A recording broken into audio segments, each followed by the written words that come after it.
Dodgers signing another pitcher. We got a concerning injury update on Tyler Glasnow. The Dodgers have been linked to Walker Buehler by an MLB insider. We also have 3 interviews. Dodgers hitting coach Aaron Bates, MLB Hall of Fame voter, analyst, journalist Rob Parker will also talk to Jeff Fletcher, who covers the Angels, about pitching and Shohei Ohtani. All that more coming up next on a jam-packed episode of Dodgers Dugout Live. It's time for Dodger baseball. Welcome to Dodger Stadium. This is the golden age of Dodger baseball. The Dodgers are building a dynasty. You got it, Warrior Parade. We got it, Parade. The Dodgers punch back and head to the championship series. Ohtani starts the 50-50 club. Mookie magic. Freeman hits the ball to right field. She is gone. Start the party, Los Angeles. Your Dodgers have won the World Series. Think blue, bleed blue, and I'm out. What is up, Dodgers Nation, and welcome to another episode of Dodgers Dugout Live, the #1 Dodgers show and podcast on YouTube. My name is Doug McKain, credentialed member of Dodgers Media. You can follow me on X and Instagram at DMAC_LA. If you're new to the channel, do me a huge favor, hit the subscribe button, hit the notification bell, hit the like button for your Los Angeles Dodgers. Also, join our Discord channel. Thousands of Dodgers fans talking Dodger baseball 24/7, 365. Join the VIP access. It's $6.99 a month. I drop insider nuggets and everything I'm seeing at the stadium, exclusive content, videos, lineups, all that cool stuff. And you also get behind the scenes and merch. If you want the hat, if you want cool stuff like that, join the Insiders program as well. Do me a huge favor and join my other YouTube channel, The Big Lead 2. It's the hottest stories in sports in all of the planet in less than an hour. So definitely rock with us over at The Big Lead. Every episode of Dodgers Dugout Live starts with a poll question of the show. I asked you guys over on the X, if the Dodgers needed to trade for another starting pitcher and this guy became available, would you want to see LA make it happen? And that is, should the Dodgers trade for Walker Buehler if they need to add another starter? And right now, 75% of you say yes, while 25% of you say no. So we have so much to get into in the world of Dodger baseball, so let's get right into it. Leading off, the hottest story in Dodger baseball. So the hottest story in Dodger baseball is that they continue to add pitchers. It was reported within the last hour that the Dodgers are signing right-handed reliever Jose Urena. This is from John Heyman of the New York Post. He's expected to be with the team tonight against the Mets.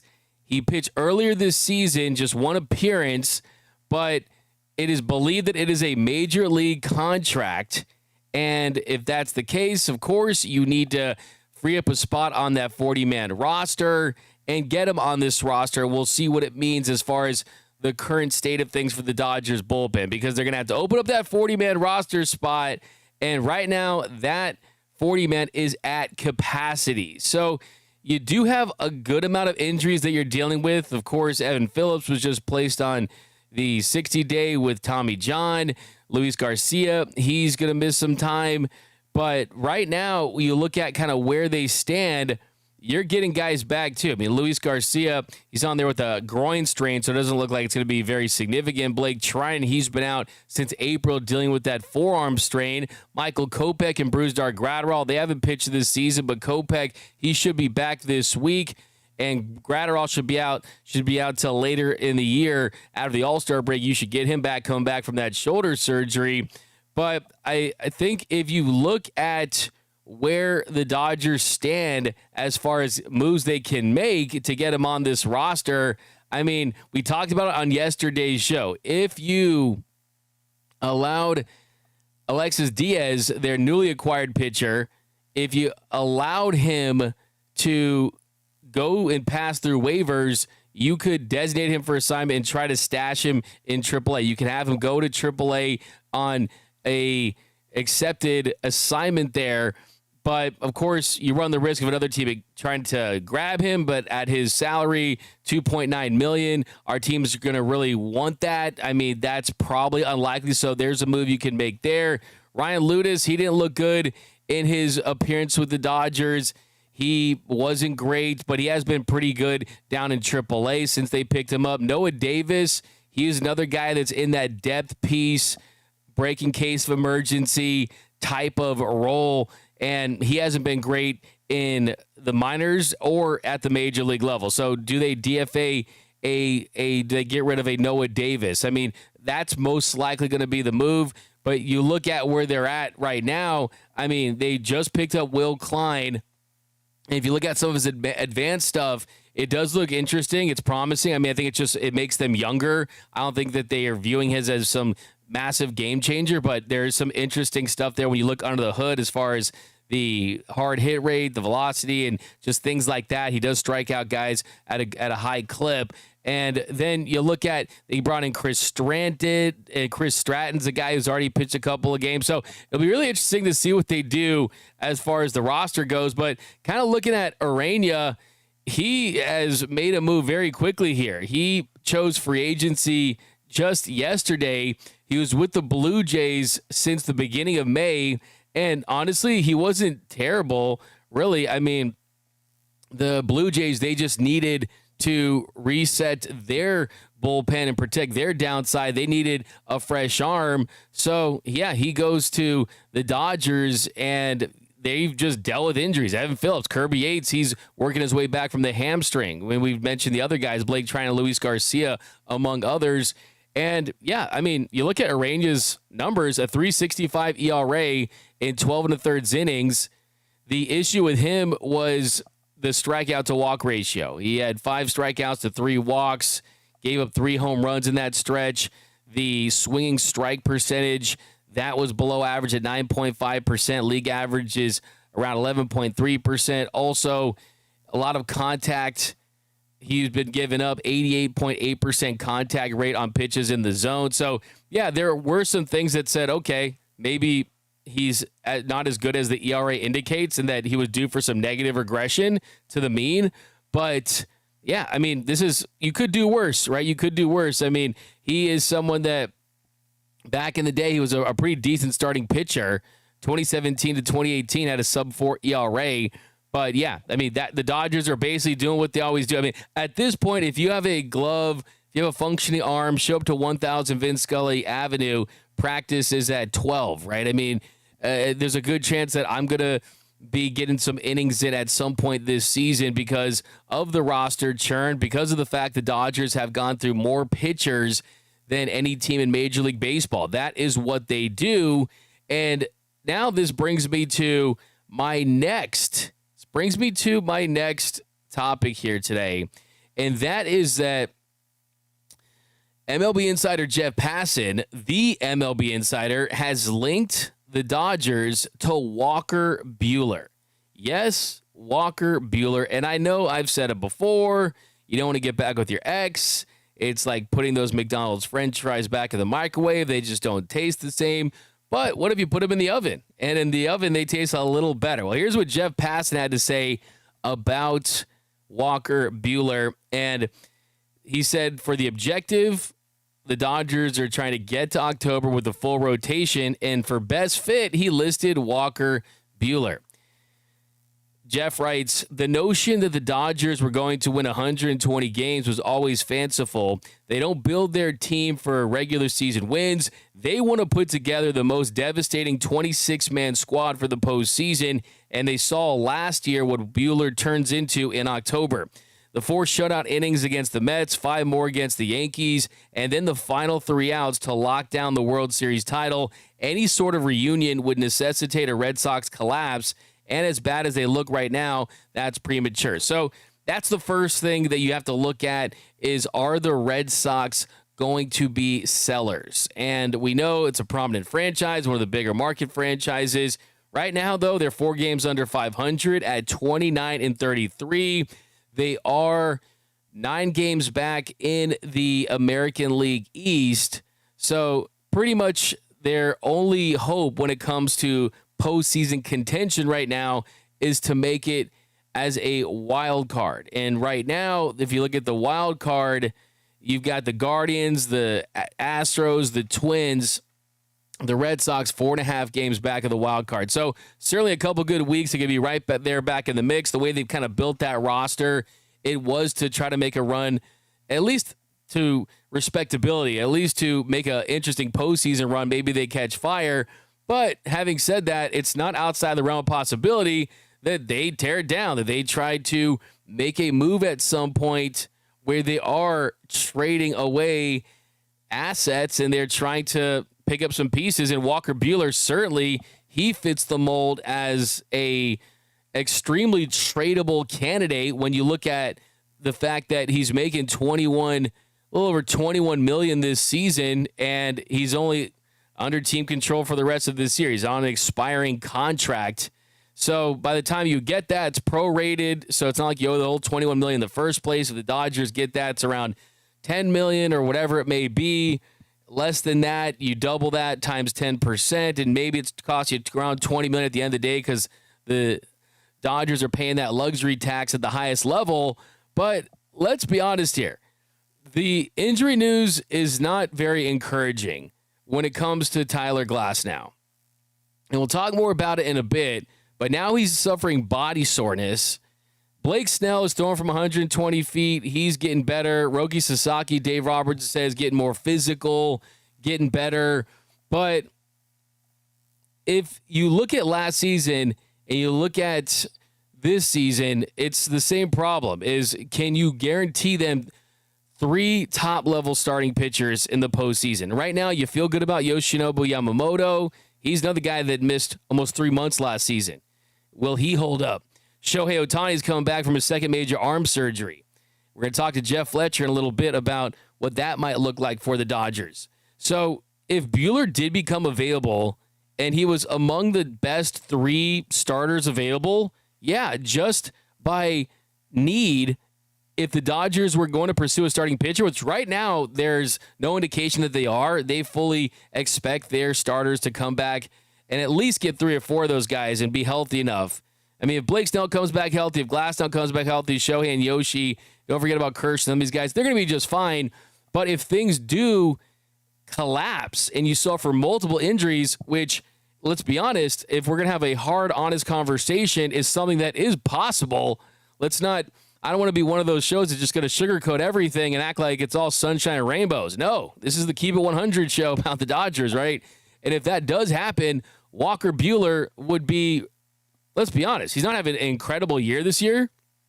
I mean, the ERA this season is at 4.44, expected ERA at 4.19, the FIP at 4.73, but those are down from his numbers last year in the regular season. Last year coming back, he had a 5.38 ERA, it's down to 4.44.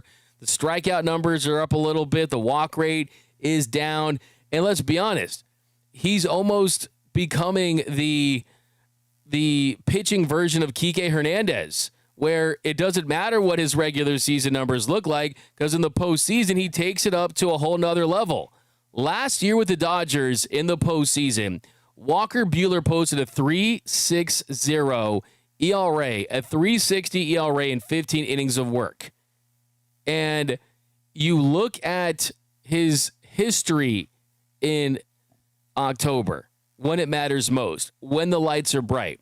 Since 2018, the best postseason ERA among pitchers that have thrown at least 90 innings, you have Walker Buehler behind only Garrett Cole. Walker Buehler, a 3.04 ERA. Garrett Cole at 2.61. So outside of Garrett Cole, since 2018, Walker Buehler, when given the ball in October, has been the best pitcher in baseball in those opportunities. I mean, just think of that. And in 2021, he was pretty much dealing with something, too, towards the end there. So it's pretty incredible to think about how good he is in October. If they did need him, and they did need a starter, and the Red Sox were going to trade him, I could absolutely see them having a reunion. I absolutely 100% could see it. I mean, how could you not want Walker Buehler if he was available and they need a starter? Okay? I mean, Just look at his 3 outings that ended the postseason. He had 10 scoreless innings with 13 strikeouts and 4 walks. Just 5 hits in that stretch. Butane was dominant. Butane was, are you not entertained? Are you not butained?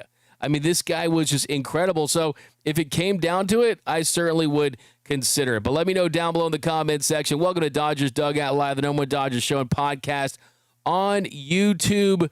We got to Passan Walker from Cat Fido 100. He's already got 2 Tommy Johns in his arm. We don't need anyone broken down. But here's the thing. He'd be a temporary guy. I mean, you just get him for the end of the season. And that's just all, this kind of just all fun and games right now. I'm not saying that it's going to happen. Just trying to get ahead in the action, report what MLB insiders are saying. And here's the thing. If Jeff Passan is saying anything, I will be talking about it on the show because it's Jeff Passan, okay? So let's just be honest here. He's got that kind of pull. He's not even saying that they're going to do that. So let's for sure make that very clear. No more October bullpen games from BC. Jerry Royce, is he available? Trinan is missed. Absolutely.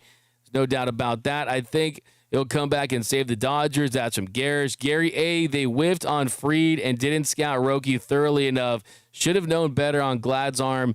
And this is all on Freeman. Glass arm has always been fragile. Okay, you guys are talking about that. All right, so let's switch gears. I want to get to these interviews, guys. It's going to be a fast-moving show today. And next, though, it is Tuesday. And you know what Tuesdays are? That is when we give you guys the big Dodgers injury update.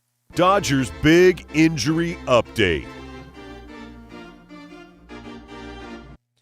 Okay, so first injury update we have to get into. Mookie Betts is most likely going to be in the starting lineup today if everything went well overnight. He took infield. He's hit. He has not been compromised at all with his swing. He's putting on his shoes without any pain. So that's where Mookie's at, and hopefully he's fine.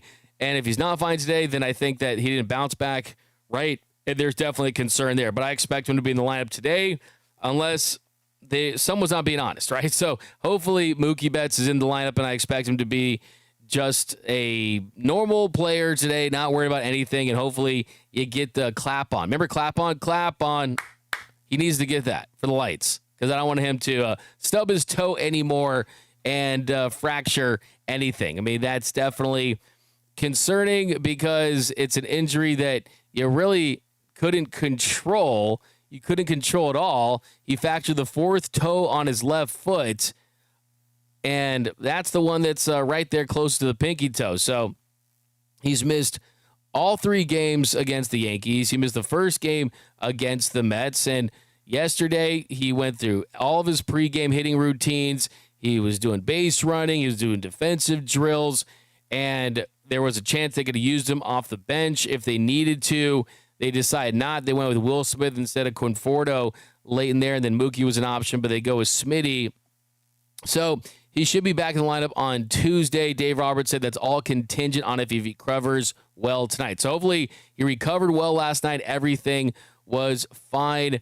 Mookie said on Sunday, for me, I just want to make sure I move to make plays for those guys. Hitting, hopefully that comes along. I just want to make sure I can play defense. So focusing on the defensive side is something that concerns me, but we'll continue to see if Mookie can get back to the hitter that he's been for the majority of his career with the Dodgers. But switching gears to Tyler Glasnow, this was the concerning one from Dave Roberts yesterday. So he continued his throwing program. He played catch on Monday in the outfield at Dodger Stadium, but Doc said that he's, quote, not sure when he's going to get back on the mound. There was one pen, and then his body didn't respond, so we're trying to figure out when we can ramp him back up.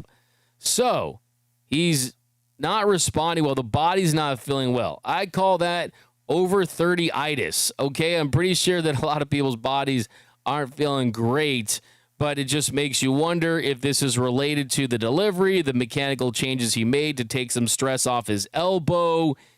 And look, this is a guy that he has never pitched more than 134 innings in a season. He's never made more than 22 starts. The Dodgers signed him to a 5-year, $136.5 million extension. And last season, he had the elbow tendonitis in August, was never able to come back and pitch in the postseason. So Dave said, I know he's as frustrated as we all are. The process since we've had him, it just hasn't been linear as far as getting him back. He's champing at the bit, so that's a good thing. He's very anxious to get back, and he's trying to help us and help this team. So, yeah, I mean, you hate to hear that. I mean, you hate to hear that Tyler Glasnow's body doesn't feel good, and it just really makes you wonder what it's going to take to get this guy back on the mound and be a consistent pitcher that isn't worrying about tinkering with the mechanics, and he's avoiding the IL. It's frustrating. I mean, as frustrating as it is for fans and the organization, it has to be more frustrating for him because certainly he has a reputation as a pitcher that can't stay on the mound. And until he can do that for multiple years, then this is going to be the reputation. And that reputation is elite when he's on the mound, but he cannot stay healthy, right? Your best ability is your availability. Health is wealth.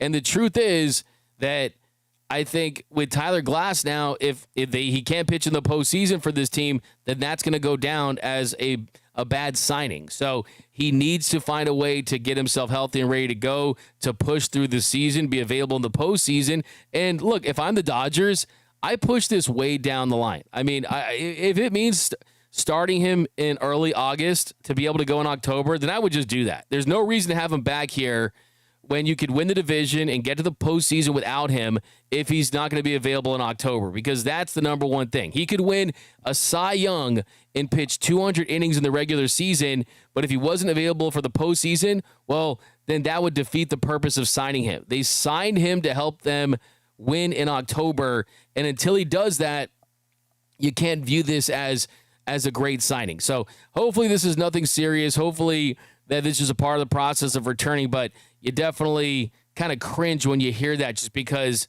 it just kind of feels like, man, why is there always these 2 steps forward, 3 steps back? And I feel for him, and I just want to see him pitch. He's a great guy. He loves the sport. He loves his teammates. He's just a great dude. His body just doesn't cooperate with him sometimes. So let's hope that they figure out what's going on and he can get healthy and get right. Okay, so some more injury updates want to get into. Emmet Sheehan is the Dodgers pitcher I think you should be most excited about returning. And that is because he's looked really good in his rehab outings. He's coming back from Tommy John surgery. He needed just 39 pitches to go 3 shutout innings in his last body of work. He had 5 strikeouts, had no walks. He gave just 2 hits, 39 pitches, 27 for strikes. So he's looked really, really good. Dave Roberts expects him to be back at some time towards the end of June. And this is a guy that I think is going to come back and be a fresh arm, an explosive arm. He's got explosive stuff, and I really think very highly of him. I think he could be a major, major wild card. I mean, Dustin May's pitching well. I think Emmet Sheehan's going to pitch well. I think Tony Gonsolin is going to pitch well. So I think they're going to get, and Landon Axe pitching well too. Bobby Miller's actually trending up as well. And Roki Sasaki, we'll see what they can get for him. That's 6 pitchers that are below 30 years old that either are coming back from injuries and trying to figure it out. And I think that they're going to have a lot to do with how this team fares towards the end of the season. I think at least 2 or 3 of those guys are going to factor in a major way in the postseason. So Emmet Sheehan, the X factor. Emmet Sheehan. I'm telling you, he's the guy. He's the guy that you got to be most excited about coming back. Dave Roberts also said Michael Kopech could be activated from the 60-day IL this week, and he has gone back-to-back games, and he's just ready to go. I mean, the stuff hasn't looked good. I mean, you look at his AAA ERA, it's 18.56 with a 3.53 whip. His strikeout-to-walk ratio is 9-10 in 5 1/3 innings for AAA. But Dave said he's hoping that just the renewed focus of being in the big leagues and pitching for the Dodgers, hopefully things will really click for him from that standpoint. So that's where they're at from the injury front. And Roki Sasaki, he's feeling better, picking up a ball, so hopefully things start to get better there. He said about Roki that he's looking more physical. He also said Dave Roberts said that Blake Snell is in a really good spot physically and mentally. So Blake is actually past Glasnow now, it feels like, as far as guys that are on a better trajectory on their way back. Now, the biggest injury recovery news, though, of course, is Shohei Ohtani. He faced hitters again at Dodgers Stadium this past Saturday through 29 pitches, faced a Rancho hitter from the left, a Rancho hitter from the right, and he was using his full arsenal, hitting mid-90s, came out of it well. And the big question now is, when does Shohei Ohtani come back? How does he look when he comes back? Should he even pitch because of what he means to the Dodgers offense? Well, we got some interviews to get into, and the first one is going to be with Jeff Fletcher from the Southern California News Group. He wrote the book on Shohei Ohtani. He's watched Shohei Ohtani as much as anyone on planet Earth. So I want to get his thoughts on Shohei Ohtani returning to the mound and what the Dodgers can expect from him. So here's my interview with Jeff Fletcher.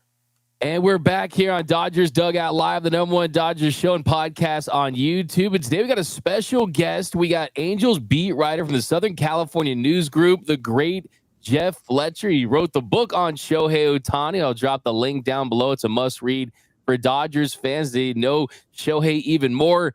Jeff, how's it going, my man? You're in Boston, right? Yeah, I'm in Boston. It's going pretty well. How you doing?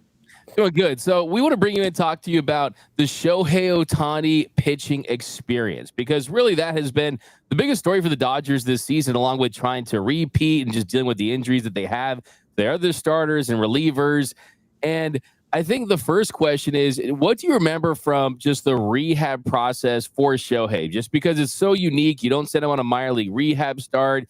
He's facing hitters from Rancho Cucamonga over the weekend, and he's trying to work at his full arsenal. But what do you remember as far as just how complicated that process is and just getting him back on the mound with that? Well, it actually turned out to be not very complicated for the Angels, thanks to COVID, because it was supposed to.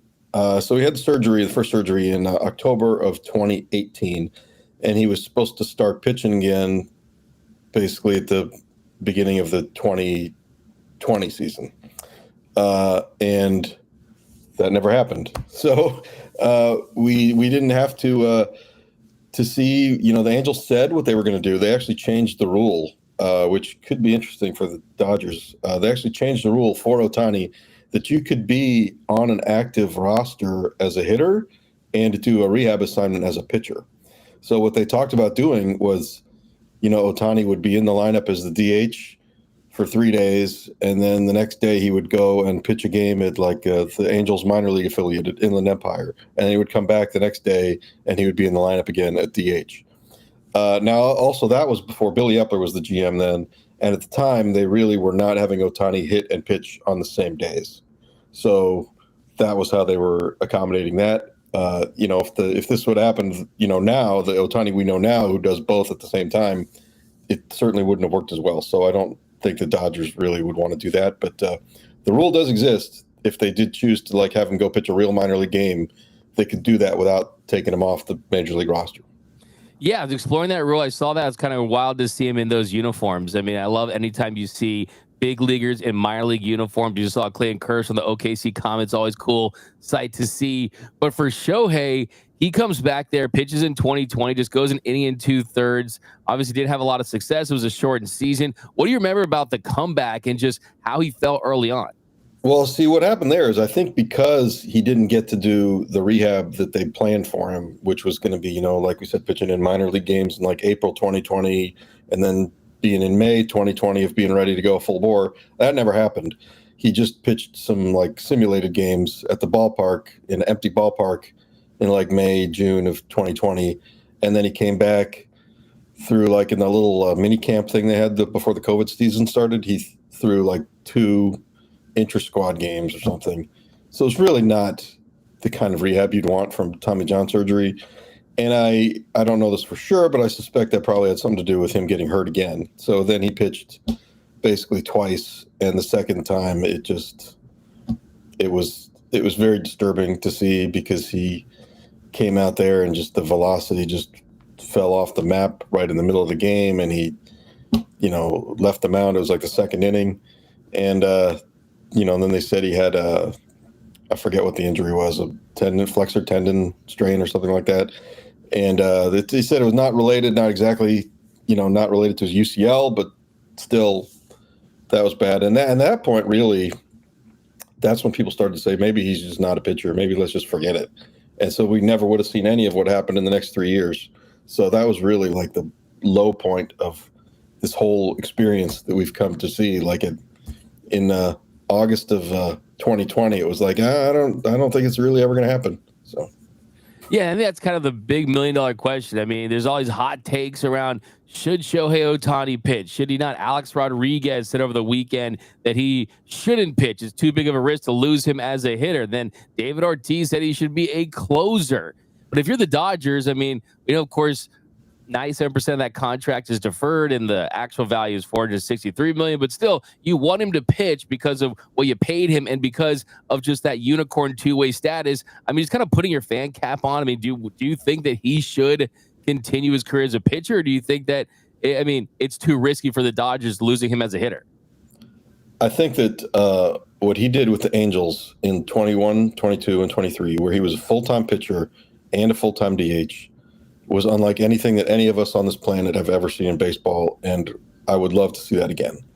I think that when Ohtani just hits, he's this is going to sound blasphemous. He's not really unique. He's just, as a hitter, he's not even as good as Aaron Judge, and Aaron Judge plays the outfield.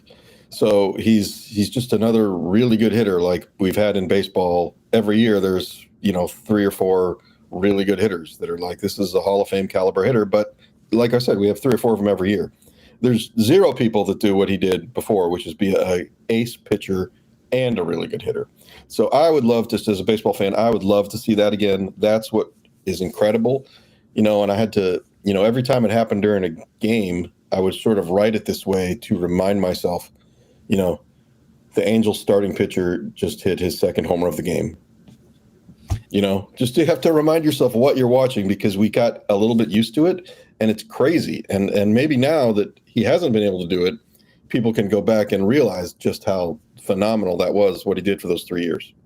Yeah, it's still honestly incomprehensible to think, and that's why it almost just feels like it's not real. So that's why I think if you're a Dodgers fan, you're part of this organization, you just want to see what it looks like, how it feels.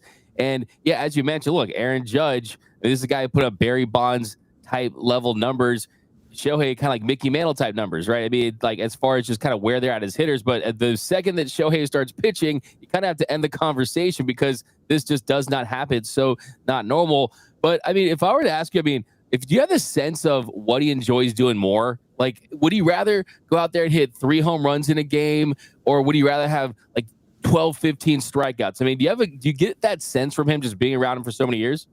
I'd actually always believed that he really loved pitching. It's funny because at the beginning of his career, when he first came to the U.S., people didn't think he was a hitter. They said, he's just a pitcher. He's not going to make it as a hitter. Come on, this is ridiculous. And, if he would have originally signed with the Dodgers out of high school, he never would have been a hitter, So that's an interesting thing, too. But as he went along through, I got the sense that he really liked hitting a lot more. And maybe it was just because he kept getting hurt as a pitcher. Maybe just because he could do it every day. But I believe now that the hitting is his preference. And if he had to choose one or the other, he would choose hitting. But I think his ultimate choice still is to do both, because he wants to be unique. He wants to do something that nobody else can do. And I think that that's what being a two-way player is for him.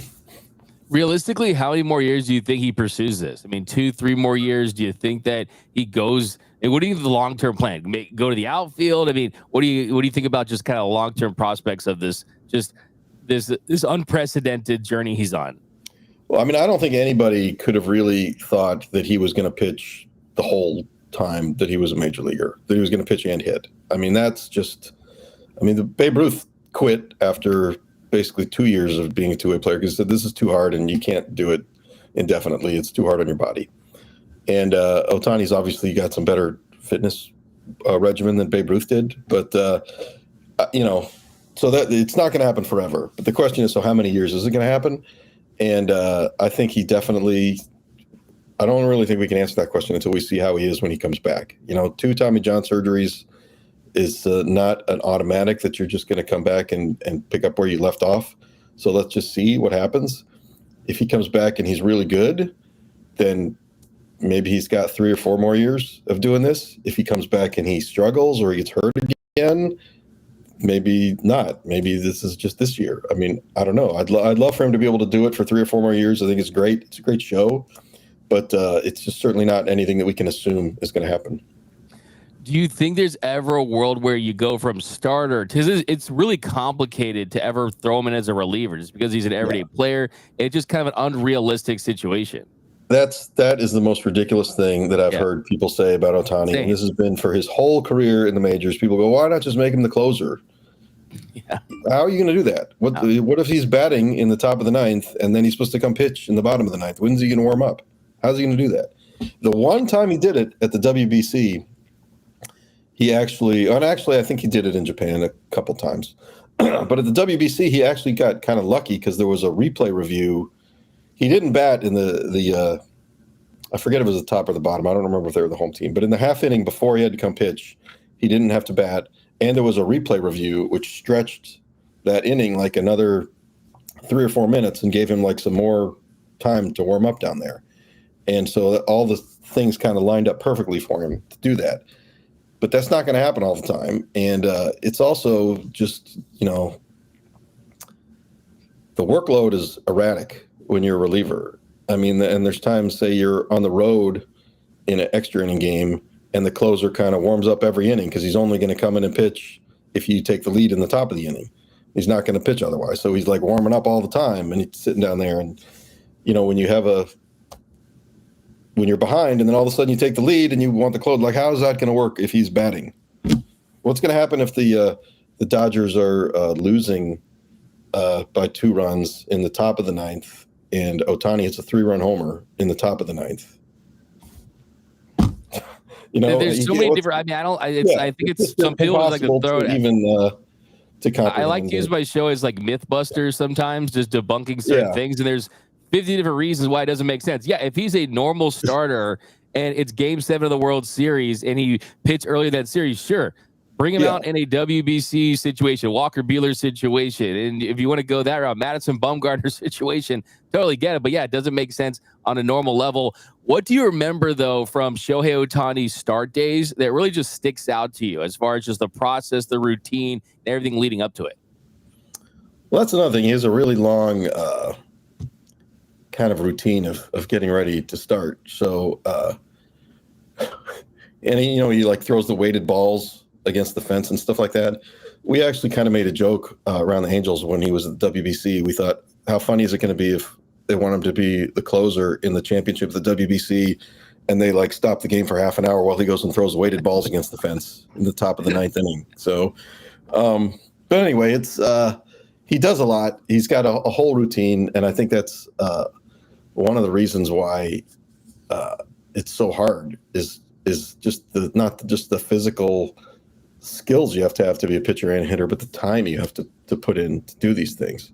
So it's a big routine, and it works best as a starter for him. Yes, absolutely. And the last question, Jeff, just expectation wise, knowing that this is just not a normal athlete, normal baseball player, do you expect him to come back and pitch like a top 10, top 15, top 20 pitcher coming back after his second major arm surgery? I mean, I have no idea. I would not be surprised either way, just because when I wrote the book on Ohtani, I did some research on pitchers who had 2 Tommy John surgeries and what their careers looked like after. And basically, Nate Eovaldi is like the only one who's really been like a star caliber pitcher after his second Tommy John surgery. There've been some other guys who are just sort of beginning to go through it right now. Walker Buehler, Jacob deGrom. We'll see how good they get back to. But it's really hard to do. But Ohtani also does things that nobody else can do anyway, so I wouldn't put it past him. But I would just say that it's either way. If he comes back and is great, then I go, well, that's Ohtani. He does something nobody else can do. And if he comes back and he's not great, I would say, well, that's 2 Tommy John surgeries. That's pretty hard. So I wouldn't be surprised either way.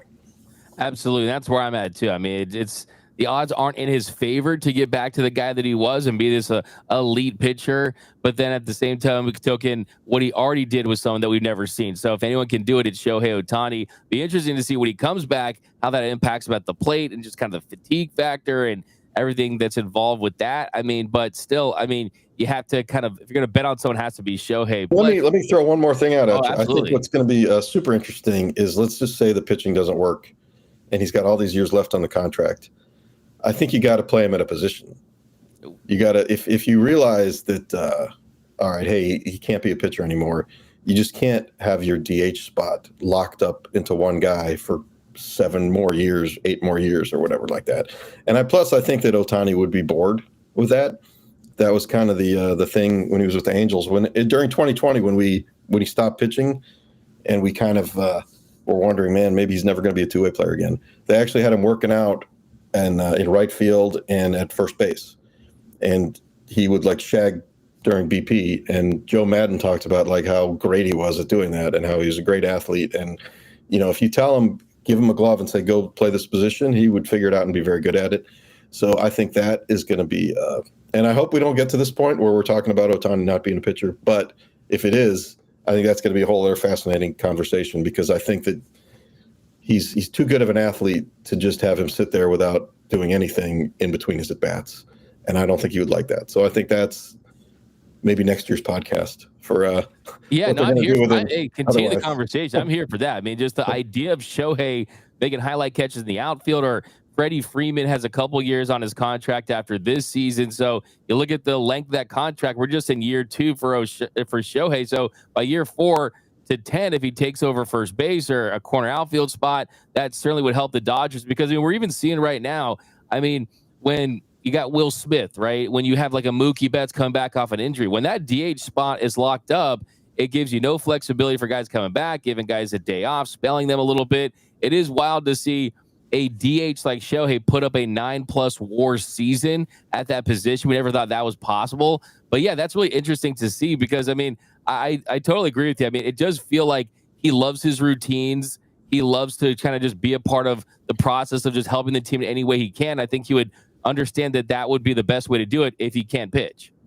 I mean, if you have a guy locked into the DH spot, also, it's kind of like you don't have the DH spot. So for years, teams that were in the National League had trouble competing to sign these big stars, because it's like, well, what are we going to do with this guy when he's 35 or 36? And an American League team could say, hey, no problem. You could come over here and we've got a place for you. So, like if a Juan Soto type player comes up and the Dodgers want to get him, 2 years from now, and another team that's got its DH spot wide open says, hey, come here, and if you can only play the field for 3 more years and then DH for 6, then that's great.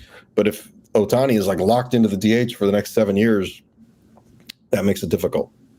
Absolutely, 100%. By the way, if you guys have not read Jeff Fletcher's book, definitely go pick it up. Showtime, the inside story of Shohei Ohtani, the greatest baseball season ever played. It is a must-read for Dodgers fans that want to know more about Shohei Ohtani. I'll drop the link down below in the description.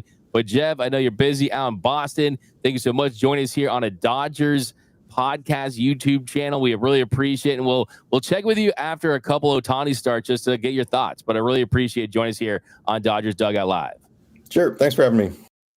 That's my man, Jeff Fletcher. Yeah, no one knows more about Shohei Ohtani than that guy. And I think if you took anything away from that interview, it's that if Shohei does not make his way back fully as a pitcher, that he would not just want to be a designated hitter, that he would want to play a position, and we could see Shohei in the outfield one day. And for anyone out there that thinks he's going to be a closer, that's ridiculous for all the reasons that Jeff mentioned. We've talked about it on this show. It's just the routine, the roster, the lineup, the way it would factor in if he's batting, if he's batting in the top half of the ninth inning versus the bottom half, and then getting ready and getting warmed up. It just makes absolutely zero sense whatsoever.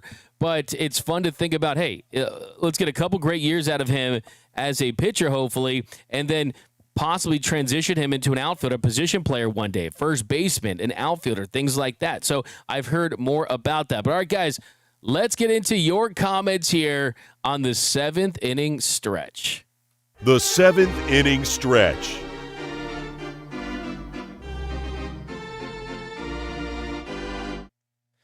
We have got about Hassan Kim. You want to see more Hassan Kim? DKLAA double 777. Kim has speed Dodgers need. We have to use him more. Yeah, another couple of hits yesterday from Hassan Kim. High velocities we're seeing from him. The exit velocity has been really, really good. I think that Hassan Kim, he needs to continue the process of becoming a big leaguer, and a part of that process is going through a slump. Well, he hasn't slumped yet. He's hitting .420 in 53 plate appearances. Has a 194 weighted runs created plus. Yes, the BABIP is extremely high at 487, benefiting from some good luck, but the strikeout rate is at 17%, which is decent if you're getting on base. So, yeah, the on base really at a 453 clip. I mean, yeah, absolutely. Let's see more Hassan Kim for sure. Let's see what we have in him. And then depending on how he plays, it'll determine if you need to go and add a position player or look elsewhere for a bench piece. So, absolutely. I mean, the outfield, center field, left field, right field, I mean, shortstop, second base. The throw has been the concern for shortstop, but I think the more he gets used to it, the better he'll be.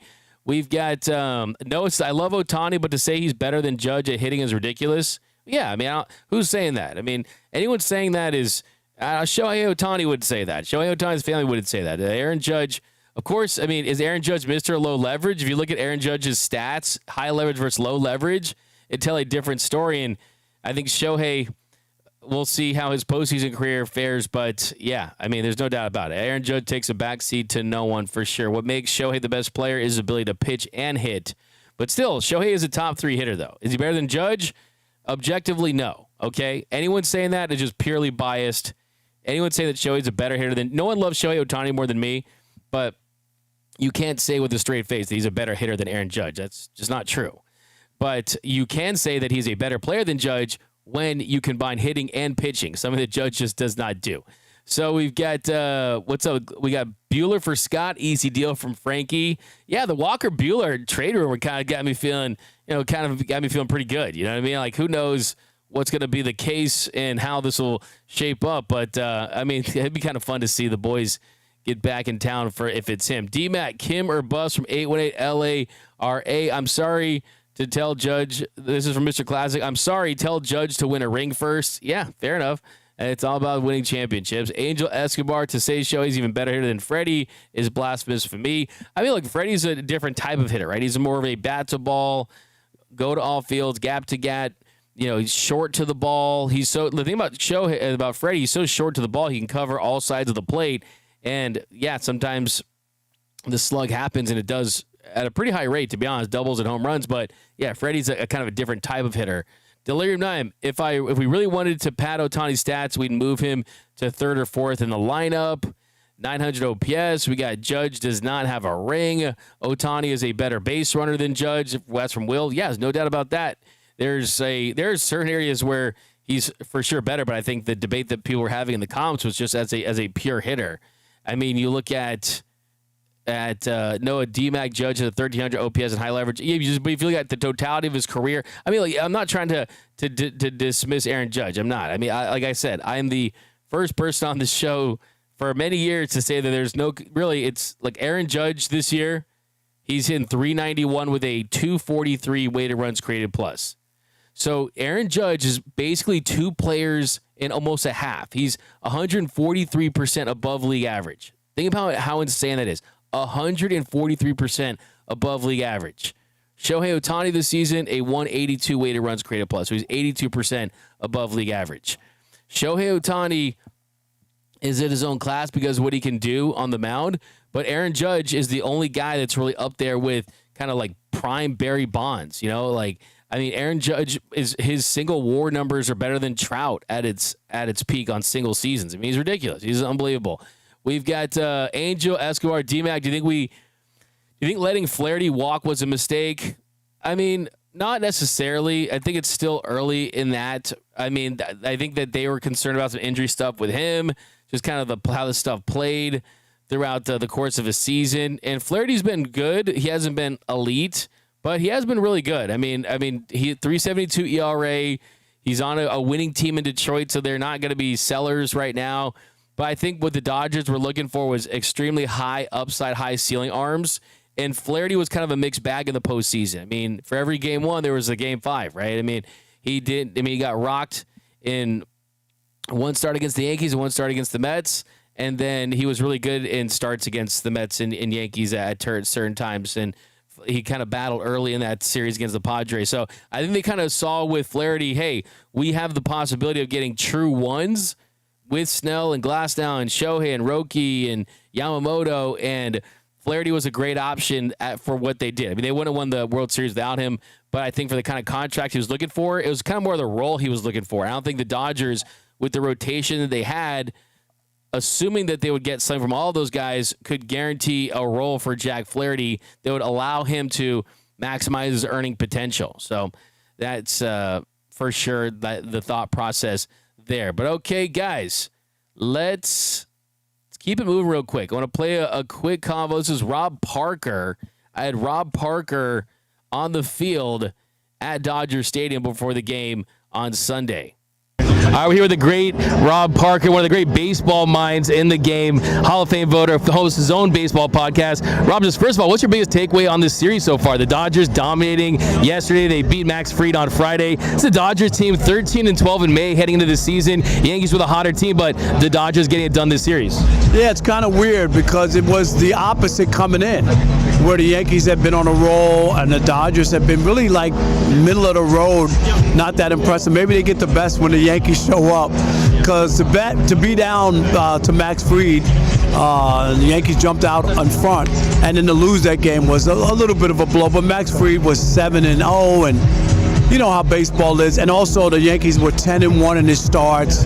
That's not going to last the entire season. Things balance out. Yeah, Judge and Shohei put on a big show. Fireworks that night, fireworks yesterday from the Dodgers offense. But you look at this Dodgers team now. You beat the Yankees last year in the World Series. You take 2. So I feel like the Dodgers might be in the Yankees' heads a little bit. It looks like it. I mean, right now, and again, we got to wait to see what happens.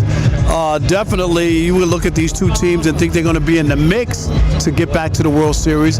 I think it would be great. I thought it would have been great if we, the series had come back here for a 6. I think it would have been a 6 or a 7. Dodgers fans wouldn't have liked that. No. But you remember, pitching. Right? I was going to say, if you go back to that and look, Dodgers had no pitching the last 2 games. They would have had a bullpen game in Game 6, which would have been unbelievable. And the Yankees were up 5-0, and it looked like it was going to be a Game 6 here in LA with a bullpen game from the Dodgers. Yeah, no, we're glad that that 5th inning happened. The Dodgers got it done in 5, because that felt like the kind of the weakest 3-1 lead that any team has had in the World Series. But we look at this year's Dodgers. Kind of the big storyline is just how depleted the bullpen's been, losing pitchers like Snell and Glasnow. Roki Sasaki hasn't had the year that they hoped he would have. What do you make of just the pitching injuries for the Dodgers, and do you expect them to overcome it enough to be World Series contenders and just be in the mix like you mentioned? Yeah, they'll be in the mix. I think too many things have to go right. When I look at all the things that have gone wrong, especially with the pitching. Last year they got away with it, and they were down 3-1 to the Padres. The Padres shellacked their pitching, and then pitched some great games and held that team down. So I think it's going to be a repeat. I don't know, because it's so hard to repeat as World Series. So many things can go wrong. Yankees, the last team to do it 25 years ago. Think about that. And I'll ask you a question. When was the last time a National League team repeated in the World Series? Reds, 75, 76. Big Red Machine. It's been a long time. How about that? How is that possible? It's crazy. I mean, you just don't see that. League? Seriously, that seems inconceivable. And that's why it almost feels like this is a franchise that knows they have a special roster that could do something special like that. Do you think that is kind of like a carrot that they're kind of dangling in front of them? Like, hey, you guys not only can be a great team, but one of these kind of all-time teams because of how much future Hall of Fame talent's on this roster? No doubt about it. I mean, the talent is here. on paper, they looked like they were going to be the Beatles and run away with everything. But baseball, again, doesn't work like that. You still have to come out and play. It's a long season. There are injuries. All kinds of things can happen. Other teams can be good. You can look back to last year and say the Padres were as good, if not better than the Dodgers last year, except for those last 3 games, right? I mean, so... Do you think the Padres are the biggest threat to the Dodgers in the National League? You think it's the Mets? I mean, who do you think gives the Dodgers the biggest threat in the senior circuit? I do. I mean, the Mets are good too. Yeah. Phillies are good. Let's not discount the Phillies. The wild card. Yeah, Phillies are a team that you got to look at. Braves, Tigers, and Tigers in the AL. Yeah. I mean, they've been pretty good. I mean, it's amazing where they are.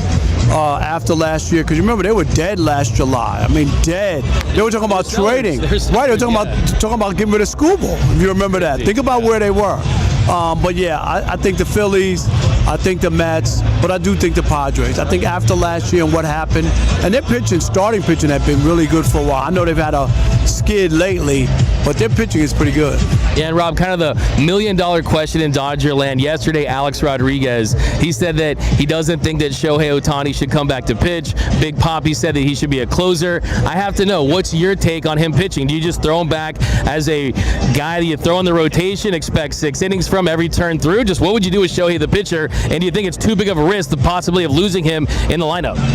Unbelievable. I love A-Rod's take because I had it on MLB Network on Thursday. And I'm not saying he stole it from me. No, yeah. I mean, other people have said it, but I just talked about this with Brian Kenny on MLB Now. I'm with the A-Rod camp. I want him in the lineup every day. I get it, the novelty of it. Babe Ruth was doing it, and they decided we need to be in the lineup every day. I know the Dodgers are banged up and need pitching, so I know that they're going to pitch him this year. But going forward, I would think about it. He played 159 games last year, had 130 RBI. Like, do you really want to miss some days? He only missed 3 games last year. When you pitch, you're not going to be able to play that often, and you're not going to be stealing bases like he did last year when he didn't pitch. And the Dodgers won the World Series last year without him pitching.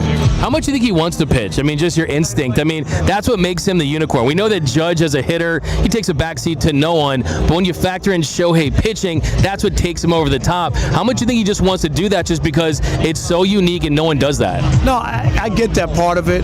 But when you're winning MVPs like he is, and you have that, you could be Babe Ruth. Babe Ruth transitioned into just being one of the all-time great sluggers of all time. And Ohtani could think about that as well. I did it. It was cool. I was the first one to do it since the 20s, and Babe Ruth. It's not like he hasn't done it. But going forward, how long can you do it anyway? And it would be one thing if he was a Cy Young Award winner, then I would be all in. But he's not. Okay, he's an MVP and a really good pitcher. There's a difference between the two. That's a really good point. Yeah, absolutely. You know what I mean? If he's just yeah, absolutely. I couldn't say for sure. And then that guy goes once a week, once every 6 days. Guys aligned, like you pointed out. Speaking of tonight, Yamamoto's on the mound for the Dodgers. Second year, he's emerged as a guy who's a Cy Young candidate. Would he be your pick right now in the National League? In the NL, yeah, I think... still early. Yeah, still early, but he would have to be in there. He's pitched really, really well. And then in the American League, we just had a big debate about Max Fried and Scooble. Well, I look at those two as the top. Yeah, Scooble's been but again, you see, lost the other day. He pitched great, lost 1-0. It's unbelievable, you know. So he has 3 losses already this season. Yeah, and you're a Hall of Fame voter, and kind of a topic we've been getting into in Dodgerland is after Freddie Freeman's year he had last year, World Series MVP, no matter what he does for the rest of his career, if you close your eyes, you think of Freddie Freeman, you're going to think of that walk-off grand slam in a Dodger uniform. Do you think there's a chance now that if and when he does get into Cooperstown that he goes in with the Dodgers logo on his plaque, or do you think he goes in as a Brave? Do you think that blank, I mean, do you have a take on that? I think he goes in as a Brave. I'm going to say that. Yeah, because that's where he came up, and he won a World Series in Atlanta. It's not like he didn't win there.